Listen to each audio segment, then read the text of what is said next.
안녕하세요. 여러분과 A or B 수업을 함께할 민윤정입니다. A or B가 무슨 뜻이냐고요? 우리가 살다 보면 수많은 선택사항들이 있어요.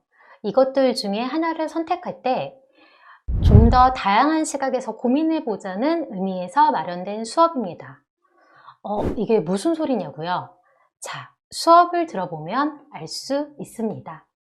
세상에는 수많은 사람들이 있고 그 사람의 수만큼 수많은 생각들이 있고 또 수많은 의견들이 있습니다. 그 중에서는 옳고 그름을 쉽게 가릴 수 있는 것들도 있지만 또 그렇지 않은 것들도 있어요. 우리는 TV 방송, 책, 신문 기사, 인터넷 영상 등을 통해서 수많은 정보들을 습득합니다. 그리고 그러한 정보를 습득해서 나의 의견을 결정하죠. 인공지능도 마찬가지입니다. 많은 사실과 의견을 접해야만 가치 있는 판단을 할 수 있어요. 우리는 오늘부터 역사적 사실에 대한 우리의 의견을 표현할 겁니다. 그리고 그런 표현들을 인공지능에게 습득시키게 하면 인공지능이 그 수많은 의견들을 다 모아서 나중에 더 인간적인 선택을 할 수 있게 되죠. 오늘 아침에 일어나자 선생님 인공지능이 선생님에게 편지가 한 통 왔다고 알려주었어요. 무슨 편지인지 봤더니 고구려 평양성에서 왔네요. 대망리지 연개소문이 보낸 것 같은데, 자, 무슨 내용인지 한번 알아볼까요?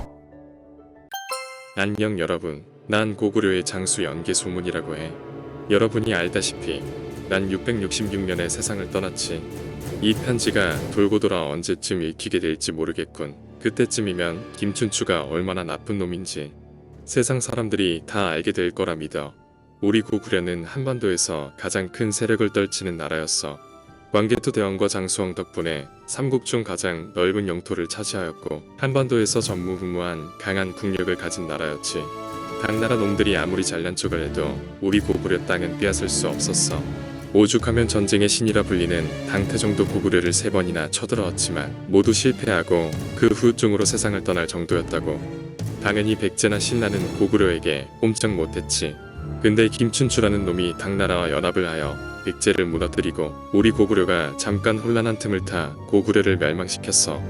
듣자하니 백제의 딸을 잃고 나서 복수한 거라고 하는데 고구려까지 공격할 줄은 몰랐어. 우리 덕분에 그동안 당의 공격을 받지 않았던 건데 고마운 줄도 모르고 말이야. 문제는 당나라를 끌어들였다는 거야. 당나라 놈들에게 대동강과 원산만 이북의 고구려 땅을 빼앗기기나 하면서 말이지. 당나라의 도움을 받으려고 옷차림도 당나라 것으로 바꾸고 연호도 버렸다고 하더군. 그리고 후손들까지 쭉 조공을 바치게 만든 거야. 정말 어리석지 않나? 여러분이 나 대신 김춘추에게 따끔하게 잘못을 이야기해주지 않겠나? 부탁하네. 하늘에서도 원통한 연개소문이. 연개소문 할아버지가 1400년 후에 살고 있는 우리에게까지 편지를 보내신 걸 보면 매우 원통하신 모양인데요. 사실 연개소문은 고구려가 멸망하기 2년 전에 사망합니다. 당나라가 수십만 군대를 끌고 수차례 공격해도 그것들을 모두 다 막아내면서 말이죠. 하지만 연개소문이 죽은 후에 고구려는 신라와 당의 합동 공격에 의해 멸망하고 맙니다. 연개소문 입장에서는 나라가 멸망한 것도 매우 원통한 일이지만 그 멸망으로 인해서 한민족이 살고 있는 땅이 당나라로 많이 넘어갔다는 게 더 원통할 것 같아요. 김춘추는 입이 10개라도 할 말이 없을 것 같은데요. 그럼 김춘추의 이야기는 한번 들어볼 수 없을까요? 마침 김춘추에게도 편지가 왔네요. 대충 보아하니 뭔가 억울하다고 하는 것 같은데 어떤 억울함인지 한번 같이 살펴봅시다. 나는 삼국 통일의 초석을 마련한 무열왕 김춘추야. 연개소문이 나를 모함한다는 소리를 듣고 억울한 마음에 찾아왔어. 우선 고구려를 점령해 삼국 통일을 완성한 건 나의 아들 문무왕이지만 내가 시작한 일이니 그건 인정할게. 당나라의 도움을 받은 것도 인정해. 우리는 싸움 잘하는 고구려와 자원이 풍부한 백제에 둘러싸여서 많은 괴롭힘을 당했어. 백제 의자왕은 선왕의 복수를 한다며 우리 국경을 자꾸 침범해서 내 딸과 사위를 죽이기도 했다고. 신라 혼자만의 힘으로는 안 되니 당나라를 끌어들인 건 어쩔 수 없었어. 당나라의 옷차림과 연호를 받아들인 것도 사실이야. 연개소문은 우리더러 당나라 비위를 맞춘다고 비웃었지만 선진국의 제도를 받아들이는 건 좋다고 봐. 좋은 건 받아들여서 신라를 발전시켜야지. 덕분에 적절한 때에 군사적 도움도 잘 받았고 말이야. 물론 당나라가 마지막에 배신을 하는 바람에 신라도 점령당할 뻔하긴 했지. 고구려와 백제 백성들의 도움이 아니었으면 한반도 전체를 당나라에 빼앗길 뻔했어. 당나라와 싸우면서 세 나라의 백성들은 같은 언어를 쓰는 같은 민족이라는 것을 느끼게 된 거야. 그게 바로 한민족으로 미래까지 이어져 내려간 것이지. 다시 얘기하는데 삼국으로 갈라졌을 때는 같은 민족이란 개념이 없었다고. 우리에겐 백제나 고구려나 당나라나 그냥 다른 나라일 뿐이었어. 민족을 배신했다고 하는 건 너무 억울한 이야기라는 것 알겠지? 여러분이 연개소문에게 답변 좀 해줄래? 통일을 하고도 비난을 듣는 게 억울한 무열왕이. 아, 무열한 김춘추도 억울한 것이 맞나 보네요. 사실 김춘추는 연개소문이 사망하기 전에 먼저 사망합니다. 고구려를 멸망시키고 삼국을 통일한 건 무열한 김춘추의 아들 문무왕이죠. 그런데 왜 연개소문은 김춘추를 미워하는 것일까요? 이 모든 계획을 다 김춘추가 세웠기 때문입니다. 실제로 연개소문과 김춘추는 생전 만난 적이 있는데요. 백제의 공격으로 딸을 이룬 후 김춘추는 고구려에 동맹을 요청하러 갑니다. 그때 고구려의 실세가 연개소문이었는데요. 연개소문은 김춘추에게 한강 유역의 땅을 돌려주면 동맹을 생각해 보겠다, 그렇게 얘기를 하죠. 그런데 그때 김춘추는 당연히 거절을 합니다. 왜냐하면 한강 유역의 땅은 삼국에게 가장 중요한 지역이잖아요. 김춘추는 고구려의 옥에 갇히고 생명의 위협까지 느끼게 됩니다. 천신만고 끝에 연개소문에게 나를 신라에 보내주면 한강 유역의 땅을 돌려주라고 왕을 설득하겠다라고 얘기를 해요. 그 말을 듣고 연개소문은 김춘추를 신라로 보내주고요. 당연히 약속을 지키지 않습니다. 고구려와 신라가 왜 사이가 안 좋아졌는지 이해가 가시죠? 그 후부터 고구려와 신라의 사이가 멀어진 겁니다. 당시 한반도는 고구려, 백제, 신라, 삼국으로 이루어졌고 서쪽에는 중국을 통일한 당나라가 있었습니다. 당시 당나라는 국력이 굉장히 셌어요. 그 전에 고구려 장수왕이 남하 정책을 펼쳤을 때 백제와 신라는 위기를 느끼고 동맹을 맺습니다. 이것을 나제동맹이라고 합니다. 두 나라는 실제로 힘을 합쳐서 고구려를 공격해 영토를 빼앗기기도 하는데요. 이때 빼앗은 영토 중에 한강 유역의 땅이 문제의 시발점이 됩니다. 원래는 그것을 백제가 가져가기로 했었는데 신라의 진흥왕이 막상 백제에게 그 땅을 주려니 너무 탐나는 거예요. 결국 신라는 백제를 배신하고 한강 유역의 땅을 빼앗습니다. 그 후로 신라는 여러분이 보시다시피 영토가 굉장히 넓어져요. 백제는 굉장히 화가 났겠죠. 백제와 신라는 그 후로 약 100여 년 동안 엄청나게 싸움을 많이 하는데요. 두 나라의 국경선은 거의 전쟁터와 다를 바가 없었죠. 그러던 중 백제의 마지막 왕인 의자왕, 매우 싸움을 잘했다고 알려져 있죠. 신라를 쳐들어가서 신라의 한 40여 개 성 정도를 빼앗아요.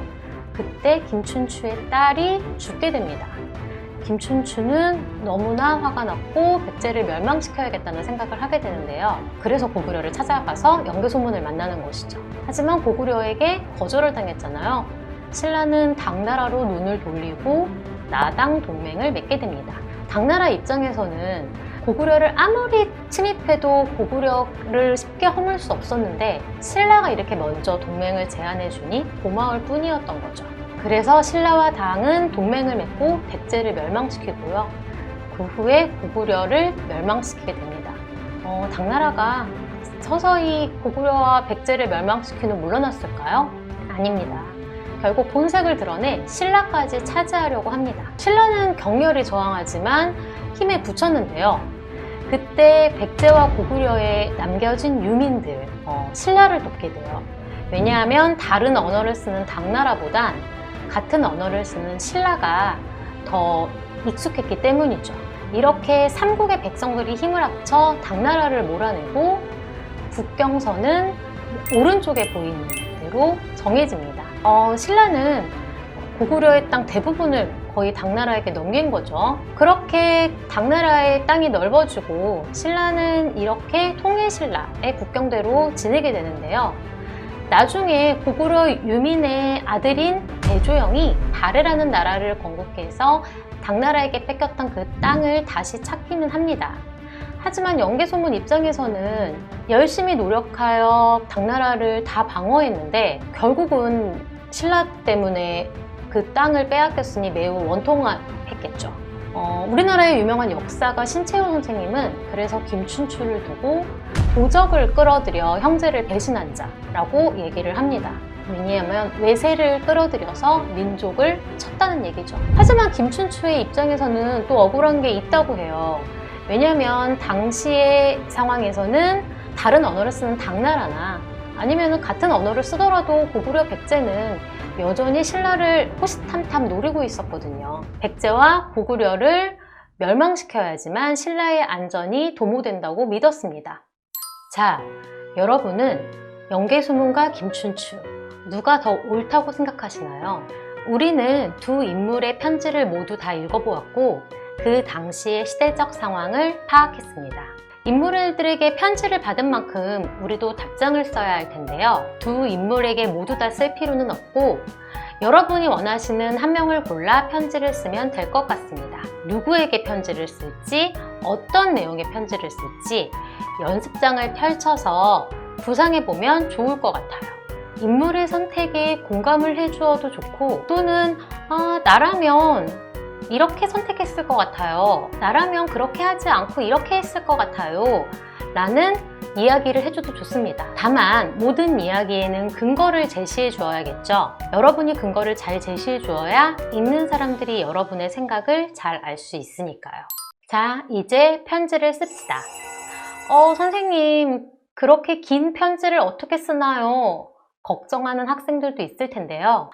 우리는 인공지능 시대에 사는 만큼 그렇게 긴 글의 편지보다 좀 더 예쁘고 힙한 편지를 써도 좋을 것 같아요. 때로는 아주 긴 글보다 이미지나 색상 또는 주제가 담긴 짧은 말이 더 정확하게 의견 전달을 할 수 있을 수도 있으니까요. 선생님이 예쁜 편지를 쓰는 방법을 알려주려고 하는데요. 크롬을 열고 미리 캔버스를 검색창에 써보거나 아니면 주소창에 지금 나와 있는 주소를 쳐서 미리 캔버스에 들어가 보면 좋을 것 같아요. 미리 캔버스는 저작권 걱정 없이 자유롭게 디자인을 할 수 있는 툴입니다. 여러분이 PPT를 만들 때나 카드 뉴스, 썸네일 등을 만들 때 이 툴을 사용하면 굉장히 훌륭한 작품을 만들 수 있어요. 검색창에 미리 캔버스를 치고 들어오면 다음과 같은 화면이 보이는데요. 우선 회원 가입을 해야 합니다. 자, 회원 가입을 다 했나요? 그렇다면 바로 시작하기를 눌러서 들어가 봅시다. 자, 미리 캔버스 안에 들어왔습니다. 왼쪽에 보면요, 여러 가지 템플릿이 있어요. 여기에는 뭐 이력서를 쓸 수도 있고 자기소개서를 쓸 수도 있고 또는 카드뉴스를 만들 수도 있고 쭉 왼쪽에 여러 템플릿들 중에 하나를 골라서 디자인을 하면 되는데요. 오른쪽에는 디자인 판입니다. 여러분이 왼쪽에 있는 템플릿 중에 하나를 골라보세요. 선생님은 학교 교육에 있는 착한 어린이상을 불러왔습니다. 자, 같이 한번 불러볼까요? 착한 어린이상 송영진 어린이가 어린이집 원장님한테 받은 상장인데요. 선생님은 이 상장을 이용해서 선생님한테 상을 주고 싶어요. 그러면 어떻게 해야 될까요? 착한 어린이상이라고 글씨가 쓰여진 곳에 커서를 놓고 착한 선생님상으로 글씨를 바꾸면 되죠. 자, 선생님을 위한 상장이니까 이름도 바꿔야겠죠. 이렇게 착한 선생님상, 역사 민윤정 선생님의 이름을 넣고 새 상장을 만들었습니다. 아래에 있는 귀여운 공룡 그림이나 풀숲 같은 배경도 다 내가 원하는 디자인으로 바꿀 수 있어요. 그러면 여러분이 원하는 여러분만의 상장을 만들어서 여러분이 원하는 사람 누구에게나 상장을 줄 수 있습니다. 다 완성된 상장은 다운로드를 눌러서 내 컴퓨터에 저장을 하면 됩니다. 자, 그럼 지금부터 예쁜 편지를 써봅시다. 각자 하고 싶은 이야기를 멋지게 편지로 만들어 보았나요? 아주 작품이 기대가 되네요. 지금 화면에 보이는 이 편지 둘은 선생님의 제자가 연개소문과 김춘추를 골라서 쓴 편지예요. 첫 번째 친구는 연개소문이 잘못이라고 얘기를 하면서 잘못된 이유 3가지를 제시해 줬고요. 두 번째 친구는 연개소문 편을 들어서 김춘추의 잘못을 얘기해 줬네요. 두 친구 중에 누가 더 옳은가요? 고를 수 없죠. 이렇게 나의 의견과 다른 친구의 의견도 비교해 보면서 누가 옳고 그름이 더 맞는 사람은 없으니까 자유롭게 자신의 생각을 넓혀가면 좋을 것 같아요. 다음 시간에는 고려의 충신 정몽주와 조선 3대 왕 태종 이방원에 대한 이야기를 해보겠습니다. 여러분이 관련 책을 좀 읽어보거나 인터넷을 좀 조사해보면 다음 시간 수업이 훨씬 더 재미있게 느껴질 것 같아요. 자, 그럼 여러분 오늘 수고하셨습니다.